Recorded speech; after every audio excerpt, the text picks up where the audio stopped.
তামিমের সেঞ্চুরি আর বোলারদের দক্ষতায় শিরোপা রক্ষার মিশনে দুর্দান্ত শুরু করলো বাংলার যুবারা।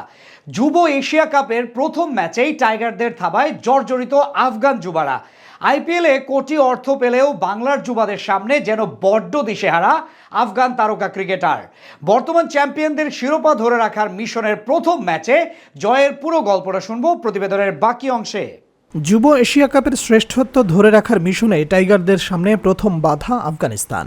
বয়স ভিত্তিক ক্রিকেটে যারা সাম্প্রতিক সময়ে বেশ নাজেহাল করে ছেড়েছে বাংলাদেশকে, তবে এদিন একেবারে এটে সেটে বেঁধে নেমেছিল বাংলার যুবারা। যদিও ম্যাচের শুরুতে টস ভাগ্যটা চলে যায় আফগানদের পক্ষেই, টসে জিতে আগে ফিল্ডিংয়ের সিদ্ধান্ত নেয় তারা। আগে ব্যাট করতে নেমে শুরুতেই হোঁচট খায় টিম বাংলাদেশ। ইনিংসের পঞ্চম বলে বিদায় নেন জাওয়াদ আবরার। আব্দুল আজিজের বলে ক্যাচ দিয়ে বাংলার ওপেনার বিদায় নেন রানের খাতা খোলার আগেই। এরপর আরেক ওপেনার কামাল সিদ্দিকীকে নিয়ে ইনিংস মেরামতের কাজটা শুরু করেন অধিনায়ক আজিজুল হাকিম তামিম। তবে ইনিংস মেরামত করতে গিয়ে বেশ ধীর গতিতে ব্যাট করতে থাকেন এই দুই ব্যাটার, যার ফলে প্রথম 10 ওভার শেষে বাংলাদেশের সংগ্রহ দাঁড়ায় 1 উইকেটে 34 রান। পাওয়ার প্লের পরেই কিছুটা গতি আসে রান তোলার। 13তম ওভারে দলীয় 50-তে পৌঁছে যায় বাংলার যুবারা। তবে ততক্ষণে সেই একই হাল, ধীর গতিতে রান তোলা বাংলাদেশ নিজেদের দলীয় শতক পেয়েছে ম্যাচের 26তম ওভারে গিয়ে। 29তম ওভারে দুজনেই পেয়ে যান 50-র দেখা। মজার ব্যাপার হলো 50 করতে গিয়ে দুই ব্যাটারি খরচ করেছেন 83টি বল। প্রথম ওভার থেকে খেলতে থাকা এই জুটি অবশেষে ভেঙে যায় ম্যাচের 36তম ওভারে গিয়ে।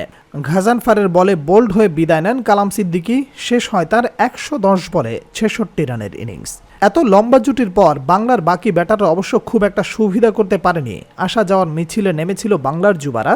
দিবাশিস, শিহাব, জেমস, রেজওয়ানরা সবাই যেন অল্পতেই নিজেদের উইকেট বিলিয়ে দিয়ে আসেন। তবে এত কিছুর ভিড়ে আলাদা ছিলেন অধিনায়ক তামিম। ঠিকই তুলে নেন নিজের শতক। 132 বলে 3 অঙ্কের ম্যাজিক ফিগারের দেখা পান এই ব্যাটার। যদিও বিশাল এক ছক্কা মেরে সেঞ্চুরি হাঁকানো তামিম বিদায় নিয়েছে তার পরের বলেই। শেষ দিকে ফরিদ হাসান ও রাফি মিলে ক্যামিও ইনিংস খেললে বাংলাদেশের ইনিংস গিয়ে থামে 228 রানে। 229 রানের লক্ষ্যে ব্যাট করতে নেমে আফগানদের ইনিংসের শুরুটাও হয়েছে বেশ ধীর গতিতে।